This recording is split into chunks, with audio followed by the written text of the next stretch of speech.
Olá, esse é o Pode Ser, um momento que trata de dois dos verbos mais desafiadores da nossa vida: poder e ser. Eu sou Carmen Galbis. Eu sou Patrícia Donato e esse aqui é o Pode Ser.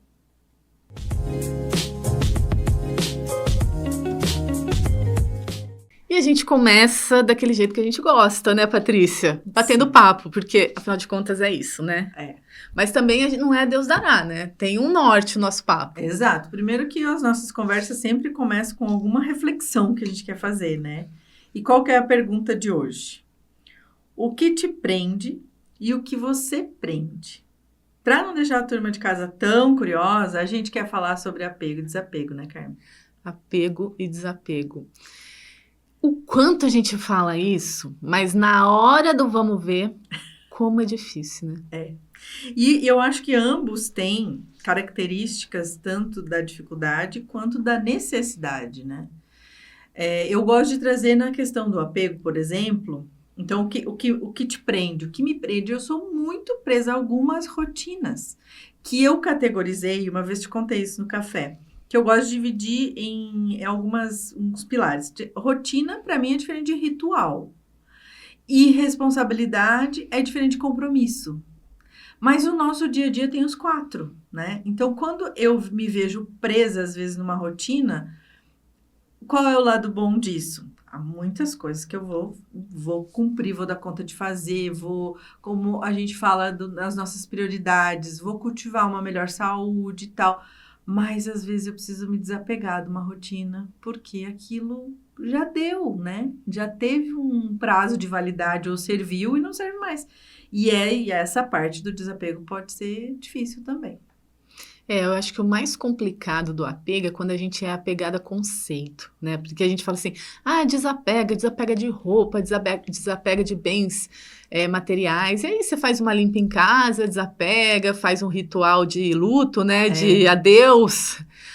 Mas o complicado também é quando a gente não sabe que a gente está apegado. Isso, A gente tipo dos padrões, se fala? Dos padrões, dos conceitos, né? Assim, você está definindo algo para o seu futuro, por exemplo, apegada a um conceito que já não te cabe mais, de repente. Isso para mim faz muito sentido e eu vejo o quanto complexo é, né? Porque a primeira coisa que você falou, a gente precisa enxergar que está apegado àquilo. Eu acho que a maioria das pessoas que não consegue desapegar a algo, e nós mesmas, é porque a gente não aceita que aquilo já não serve mais, ou às vezes que aquilo está atrapalhando um fluxo da sua vida, né? E às vezes não está tão claro. Quantas vezes você tem saudade de um lugar ou de um evento e você volta nesse lugar e você fica frustrada? A volta não é igual. Né? Que você fala assim, nossa, eu imaginava esse lugar tão maior, eu me divertia tão mais, né? Daí você vai pensando que coisas que faziam sentido, né? Diversões que faziam sentido lá atrás, não fazem mais sentido agora. E é aí que eu falo, você tomar decisões para o futuro baseadas num conceito que não faz mais sentido, mas que você ainda está apegado, né? Uma pessoa que... Vamos pegar um exemplo... você tinha uma vida adolescente, né? Um determinado gosto para passear, para lazer. Sim. E aí você viveu, né? Ficou adulto, casou, tal, e de repente separou. Você vai voltar a uma vida de solteiro que você tinha 20, 30 anos. Sem chance. Que não faz mais sentido. Era isso que eu ia te perguntar. Se quando a gente tem esses choques de realidade num lugar que você tinha uma expectativa e você volta e não é mais aquilo, será que isso é porque a gente às vezes não reconhece as próprias mudanças que a gente já fez? Porque a gente é outra pessoa quando chega lá em outro tempo, não é? Pode ser que a gente não reconheça, né, as mudanças, ou é saudosismo mesmo, né? Achar que só a gente muda, que nada muda. Mas é isso, é entender, no meu ponto de vista, que às vezes você está pegada a essa memória mesmo de felicidade. Sim. Né? Ou uma expectativa do retorno, né? De experienciar de novo a mesma coisa. Uma felicidade construída, né? Porque ficou aquele gosto bom, Sim. E aí você mantém aquela construção, aquilo foi bom.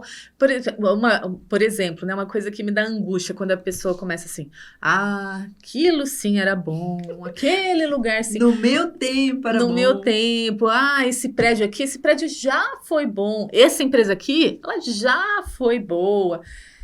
É angustiante, porque parece que você sempre perdeu o bonde, né? Que você tá sempre chegando no pior momento. Mas quando você vai ver, né, começa a conversar um pouquinho mais, é uma construção da pessoa. Ela tá apegada àquela fase e vai entender porque às vezes nem foi tão boa assim. Sim. Né? Eu concordo. Eu concordo e eu acho que esse tipo de pensamento, ou esse sequestro da nossa versão de clareza do presente faz com que a pessoa perca as oportunidades. Porque se ela está vivendo no saudosismo, naquilo que era, ela não está percebendo aquilo que é. Ou aquilo que pode ser, né? Já que o nosso convite aqui. E eu acho que isso é um desperdício de vida. É um se perder, né, naquilo que... E assim, a gente está falando aqui, mas todo mundo que ouve a gente sabe que a gente também está no nosso processo de reconstrução. Talvez a gente também está fazendo coisas que a gente precisa desapegar. Talvez não, né? Com certeza. E do lado do desapego, eu me lembro de ter conversado já com você sobre objetos, coisas de casa, né? E eu achei interessante uma vez que a minha filha foi até a minha casa e ela falou assim, nossa, a sua casa parece que está sempre arrumada. Eu não paro para arrumar a casa. Eu tenho um certo pânico com bagunça e uma época eu fui atrás daqueles ensinamentos da Marie Kondo, sabe? Da mágica da arrumação. E aí eu brinquei com a minha filha, mas eu brinquei falando sério. Eu falei para ela assim, ela falou, como que você mantém as coisas? Eu falei, primeiro que as coisas têm que ter lugar. Né? Então, mas o desapego também tem que proporcionar espaços, né? Aí eu brinquei com ela, eu falei, se você quer saber se está sendo acumulador ou não, abre uma gaveta. Se enxergou o fundo da gaveta, você não está acumulando. Mas aí depende de quantas gavetas você tem. Depende, você pode deixar tudo no canto da gaveta e deixar só um buraco no meio. Você dá conta disso. Mas o meu desapego se deu baseado em situações assim, de desconforto, né? Eu vivenciei a casa da minha mãe, é uma casa de acumuladora, hoje ela já não tem mais a casa dela, porque ela está numa clínica, mas eu tive que ir lá fazer a arrumação de uma casa de acumuladora. É uma sensação de que você está num mar de coisas. E eu acho que isso é que às vezes faz a gente se perder. Eu acho que a reflexão também que eu gosto de trazer com o desapego é assim, o quanto você quer ser, ao invés de só ter. Porque senão a pessoa associa o que ela é ao que ela tem, né? O que ela comprou, o que ela bancou, o que ela construiu. E às vezes o desapego tem a ver com essa mudança de visão do que é vida, do que são bens, do que são... Não estou dizendo que as pessoas não têm que ter, muito pelo contrário, acho que a prosperidade nos leva, né, a evoluir nisso. Mas é um desapego, talvez, de acumular aquilo que não te serve mais mesmo, que não te agrada, que não... Diferente também das nossas conversas sobre, por exemplo, fotos, coisas que trazem sua história. Eu acho que isso é legal, né? Mas é isso que é interessante, né? Dos objetos que te cercam, porque são objetos que contam a sua história. E foi muito interessante quando eu falei no episódio passado que eu fui na Casa do Sol, e ainda bem que havia todos aqueles objetos ali, né? Que contam uma história e você consegue tentar se colocar na cena a partir da arrumação. Sim. Eu fiz um curso de personal organizer também, e é muito interessante, as técnicas são muito interessantes, até assim, tudo que dá a noção de arrumação, né? Você arrumar por cor, você não lotar, você dá ordem, né? Do maior para o menor. Mas eu acho isso asséptico demais. Eu cada vez mais me apego ao conceito da arte. E eu acho que a arte, ela é isso mesmo, ela põe tudo abaixo, né? Todos os nossos conceitos abaixo. E eu gosto da sensação de casa como o meu próprio museu. Não no sentido de mausoléu, não tem nada a ver. Ou de acumular, né? Não. É de contar a história. Um museu com possibilidade de eu transitar por mim mesma. É isso, né? Então, às vezes, eu Legal. sinto falta de objetos que eu fui deixando, porque eu mudei muito de endereço. Que eu fui deixando pelas cidades que eu fui passando. Porque é mais fácil você fazer uma mudança leve. Realmente é mais fácil, né? E aí, eu vejo assim, se a casa é um museu, você tem que ser uma curadora para saber o que entra. E o curador faz isso, né? Ele elege com muito critério o que vai fazer parte da sua mostra. Então, tomar... Eu E lembro... você muda muitas coisas de lugar? Eu percebo que às vezes eu mudo demais. Eu mudo, mas uma coisa que eu lembrei, eu mudo mais ou menos. Só para ilustrar aqui, que eu estava assistindo um programa sobre restauração de casas, né? Aí tinha uma casa, essas casas de fazenda, que os arquitetos preservaram um móvel com o comido do cupim. Daí ele explicou, faz parte da história dessa casa o ataque de cupim, e a gente não queria tirar, a gente tirou os cupins, obviamente, né? Recuperou o móvel, mas sem restaurar. Sem restaurar, sem preencher essa parte, né? Isso vai sempre ficar marcado na memória. E aí também essa coisa, né? Até que ponto a gente quer desapegar e até que ponto a gente quer apagar. Exatamente, bem boa reflexão. Porque eu acho que entre apego e desapego tem que ter aquilo que a gente valoriza, né? E não simplesmente uma fuga ou uma negação, né? Então, a gente foi aquilo que a gente viveu, as relações, os objetos, os lugares. Então, a gente precisa realmente ressignificar. Eu gostei muito dessa história da curadoria. As poucas coisas que eu consigo fazer na minha casa, que eu falo que me trazem essa sensação de que eu tô ali no presente com ela, são os livros que ficam expostos, eles volta e meia né, mudam, e as minhas plantas. Gente, como elas mudam de um ano para o outro, assim, sabe? Algumas mudam de lugar, outras mudam de aspecto. Aquelas que são mais folhagem, às vezes você tem que criar mudas, e daí vai aumentando. Aí você não sabe se você quer virar a tia das plantas. Mas, enfim, é uma conexão que cada um de nós tem, né? Eu também tenho a conexão com os cristais, que é uma coisa que eu enxergo na minha casa. Tem que ter isso. Então, assim, às vezes não é muita coisa, né? Mas como eu falei da história de se a gente muda as coisas de lugar, eu percebo que a nossa casa tem uma energia viva, né? E essa energia também pode ser que esteja de acordo com a sua rotina. Você está num período mais de trabalho, mais de artesanato, mais de cozinhar. Então, isso tudo eu acho que colabora, sabe? Eu falo que a minha gaveta de remédios é uma gaveta de chás. Mas eu construí a minha gaveta de chás tendo que aprender sobre chás. Não é uma coisa assim, a partir de amanhã eu vou preferir tomar chá do que remédio. E não é só uma escolha, né? É um cultivo.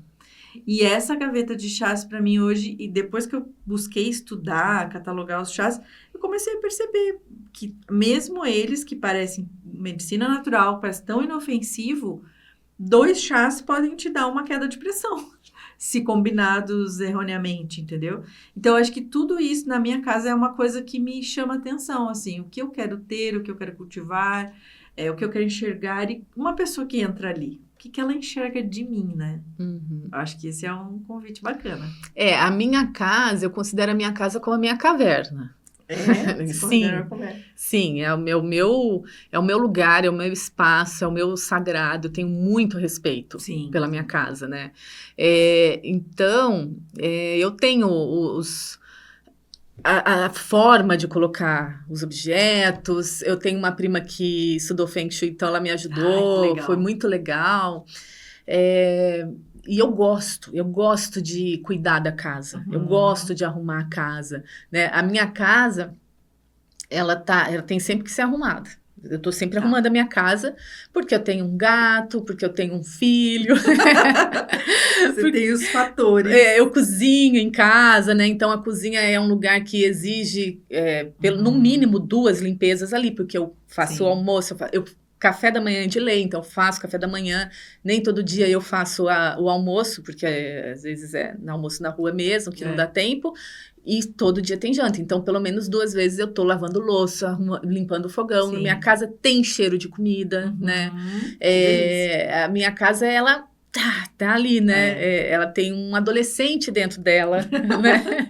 Então tem muito, tem aquele, o que eu falei para você, tem o gato, então, né? Tem esse movimento também. Sobre o mudar de lugar, talvez eu não mude tanto de lugar, mas eu não gosto de coisa escondida. De pegar, eu não tenho na minha casa enfeites guardados, a não ser o enfeites de Natal, que daí ficam ali realmente, temporais, né? Mas eu não gosto dessa energia parada. Então, se eu não estou usando utensílio, não uso mais, não tem nada a ver, não uso. Quem vê pensa que eu sou a mestre Cuca, né? Mentira. Eu passo para frente, assim, né? Eu não gosto de deixar objetos parados, que não fazem sentido, então. Daria para traduzir numa casa funcional, né? Tudo que nela tem é usado, Sim. Sim, isso é legal. Se tá quebrado também não fica. Isso é um outro, um outro preceito, né, da organização, da técnica de organização. Você não ter nada quebrado, nada que você não use, que não faça sentido. Encostadas, né? Por outro lado, que eu vejo na geração dos nossos pais, não sei se acontecia na sua casa. Eles não cresceram na abundância de coisas, eles já pegaram uma abundância, mas não na abundância de coisas e também na baixa durabilidade das coisas como nós crescemos. Na casa dos nossos pais tudo durava, né? Tudo durava e se não durava era consertado, se quebrava era consertado. Então tinha muita ferramenta. Minha casa, agora ela tem um pouco mais de ferramenta, porque meu filho está crescendo, gosta de ferramenta, gosta, né, de consertar. Mas no tempo, então, não tinha. Quebrou, joga fora. E eu vejo que a gaveta da bagunça, né, que a Marie Kondo condena, né? Eu não vejo como a gaveta da bagunça, eu vejo como a gaveta da possibilidade, porque lá você vai arranjar uma pecinha. Meu pai tem muito disso. Né? Eu preciso de um calcinho aqui, lá ele sempre tem essa pecinha que falta. Então eu vejo essa diferença também nas gerações. E se a gente for pensar na geração que vem depois, que não tem nem carro, nem casa, porque não quer posse, né? Não quer tomar posse de nada. É um outro conceito também, né? Eu acho que eu naveguei nos dois, assim. Eu vivenciei, porque quando eu estava casada e tinha uma família com 4 pessoas em casa, né? 2 filhos, a gente sempre teve tudo. E meu ex-marido também trabalhou com agricultura, então caixas de ferramenta tinha de todos os tipos. E a minha cozinha era muito bem equipada.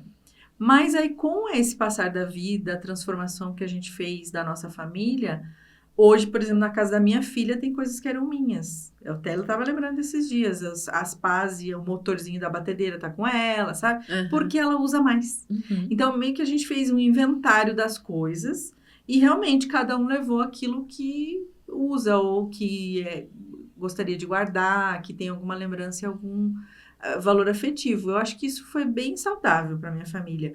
Mas eu me sinto bastante desapegada por causa da situação da minha mãe, de ser acumuladora, né? Então, é uma escola, assim, sabe? E aqui já estou desabafando com você e já lembrando que a gente tem, né, o nosso segundo bloco para falar dos caminhos, das coisas que a gente faz para ressignificar. Então, a gente pode abrir o segundo bloco e começar a falar disso? Vamos lá? Bora! Bora!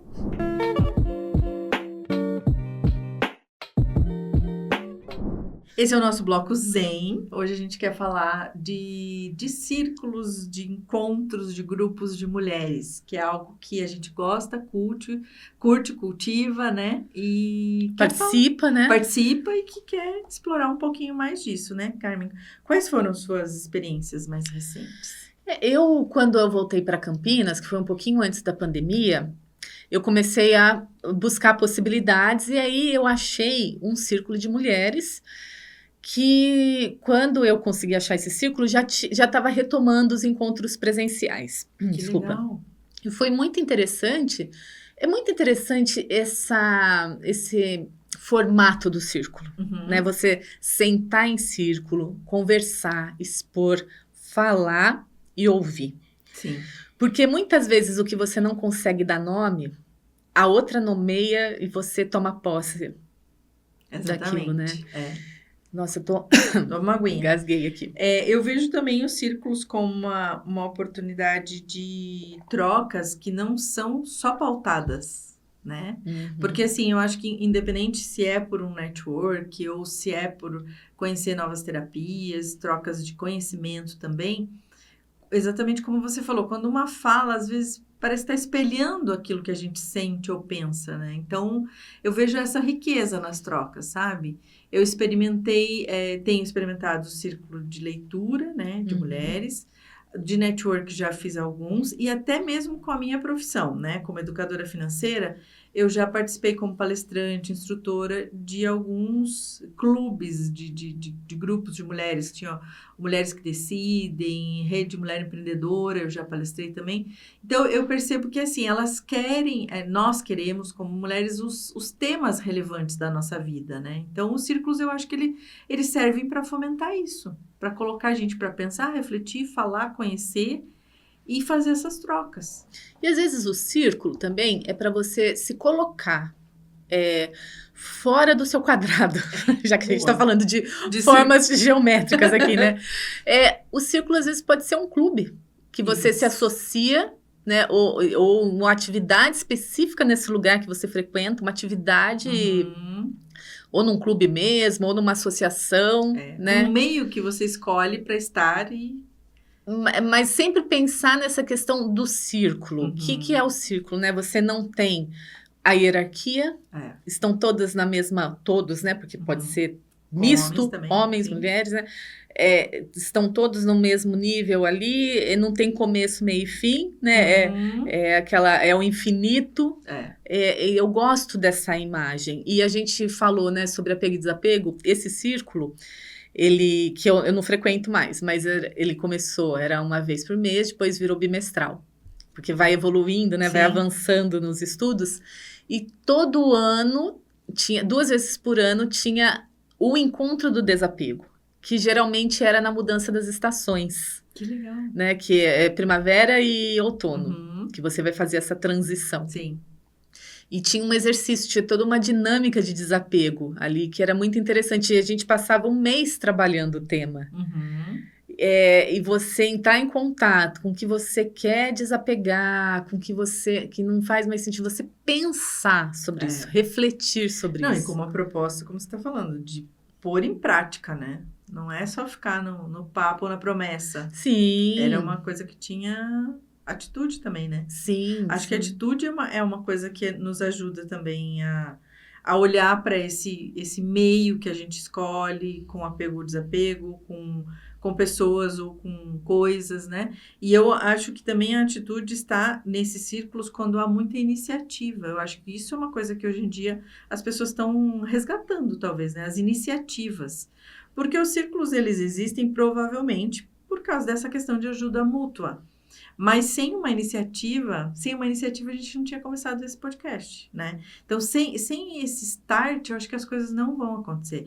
E aí, os círculos trazem que, mesmo com, como você falou, com fases, ciclos que terminam, né? Os círculos funcionam ainda e se renovam. Acho que isso é importante. É até bom você falar como a gente chegou até aqui, lembrar disso, né, Patrícia? Porque a gente se conheceu num círculo, vamos dizer assim, né? Num círculo, num grupo de networking, através de um amigo em comum, que apresentou a gente. E depois entra o que você falou, a atitude, né? De uma entrar em contato com a outra, mandar mensagem. Esse contato, né? Assim, com foco, né? Com intenção. Sim.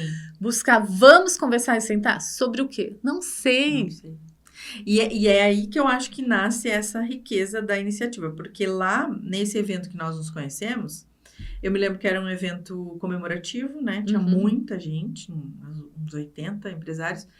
E eu, com essa bagagem de network profissional que eu aprendi, eu não me conecto com muita gente. Eu me conecto com 3, 5 pessoas, mas são 3, 5 pessoas que eu tenho que sair de lá pelo menos sabendo quem são, né? E se for interessante, a conexão. E aí é que resgata-se isso e começa-se uma conversa. E quando eu te conheci lá, eu me lembro que aquele dia até fiz um elogio pro nosso amigo em comum, porque eu falei pra ele, você só me apresenta mulheres legais. E aí agradeci isso a ele e demorei uns 2, 3 meses para te procurar, né? Mas tudo bem.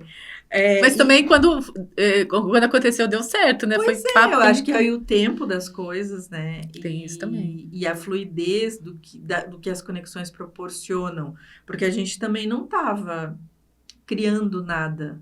A gente estava se permitindo se conhecer. A gente riu quando a gente, né? Isso que podia ser um podcast. Então, é uma coisa assim que eu acho que gera uma fluidez, né? Uma tranquilidade. E que como o nosso Bloco Zen tem essa eu ia falar intuição, olha só, essa intenção de proporcionar reflexões, eu acho que vale também para as pessoas que estão ouvindo, né? Onde que você, que meios que você está e que meios você poderia buscar para aquilo que te preenche, que te alimenta a alma, né? Tem tanta coisa boa para a gente procurar. Então, acho que vale aí o convite para as pessoas. Tem que ir para onde, Patrícia? Tem que ir para a rua. O bordão da carne. Vamos para a rua. A gente vai para a rua e aí a gente chega no Bloco Somos.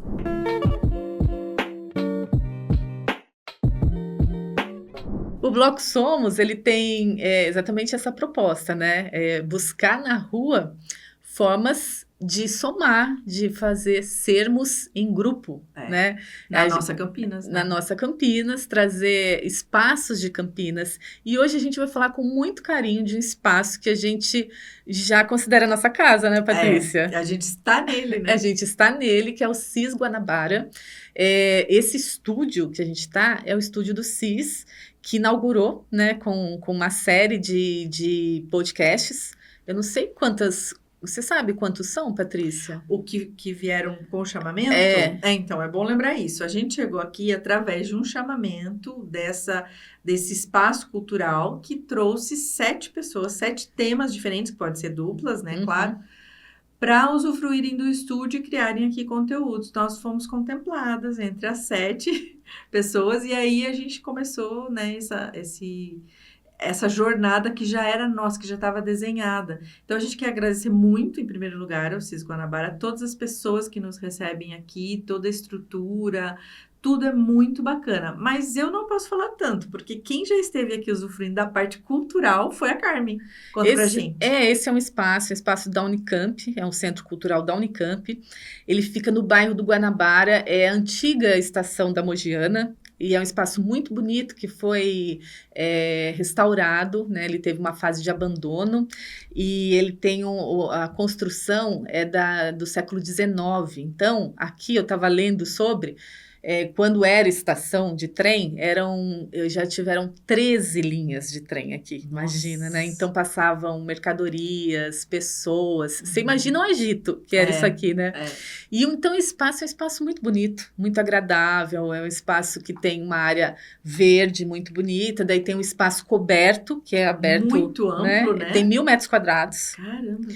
E aí ele tem salas multiusos, são 6 salas multiusos, eu até fiz uma colinha aqui, ó, que tem a capacidade, cada sala, né, tem uma capacidade que varia entre 15 a 35 lugares. São 2 espaços no antigo armazém de café, com capacidade entre 80 e 250 pessoas. Então, olha que legal, né, você fazer um evento num espaço que era um armazém de café. Tem uma galeria de arte também. É um patrimônio histórico e arquitetônico da cidade. Eu vim aqui, eu conheci num evento cultural, foi Semana de Jazz de Campinas, se não me engano, e foi muito agradável. Então, tinha comida, daí tinha um pessoal tocando, silencioso, né? Que é gostoso. E com esse espaço coberto, amplo, chova, faça sol, o evento vai acontecer, né? Eu acho isso fantástico. Exatamente. Então, essa proposta também, né, de Campinas geralmente são eventos abertos, né? Essa proposta de Campinas está aquecida, né, com os eventos, com essas possibilidades. E é um espaço que está fora, né, do circuito ali, né? Ou ele faz parte de um circuito, vamos dizer assim, né? E como que a gente fica sabendo da programação, Carmen?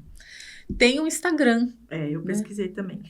Tem um Instagram. Tem um Instagram que se chama CIS Guanabara, CIS com C. E tem no YouTube, no canal da Faculdade de Educação da Unicamp, tem as coisas que foram gravadas aqui. Uhum. Tem mais, né, sobre o CIS Guanabara também. E a gente vai colocar um episódio nosso lá, se Deus quiser. Sim. Mas é interessante para a gente não só divulgar, como convidar, né, as pessoas a virem, a entenderem como é que funciona a programação, trazerem filhos jovens. Tem vários eventos de dança, de teatro, né, e essa mini exposição. E que também é um lugar que está praticamente no coração de Campinas, né? O Guanabara é muito bem localizado. Tá pertinho da Barão de Itapura, né? Sim, exatamente. Então, é isso, né? Você tá na rua e se propor. Porque é um lugar que você pode vir, não tá tendo nenhum evento, mas entra para conhecer, entra para sentir, né? Só o prédio em si já é uma atração, né? Exato, e como você falou, essa entrada no prédio, quando você atravessa a parte concreta e entra nesse espaço que a gente está deixando todo mundo curioso, parece que silencia a cidade, né? Sim. E você ouve muito mais o barulho dos pássaros, que a gente até se preocupou se daqui de dentro do estúdio daria para ouvir. É incrível isso, eu acho que é um convite mesmo para uma experiência de presença. Então, mais um Instagram para acompanhar para quem quiser ficar sabendo com antecedência, né, da programação. Isso, @CIS Guanabara, e lá tem tudo. É isso? É isso. Ficamos por aqui. E se fosse um café, agora nós pediríamos a conta. A gente se vê no próximo episódio. Peço a você que compartilhe, que curta, que se inscreva no canal e dê sugestões pra gente, tanto de lugares de Campinas que você quer que a gente fale, quanto de temas que são relevantes para a gente conversar aqui nesse bate-papo que é tão saboroso. Muito obrigada. Beijo e até a próxima.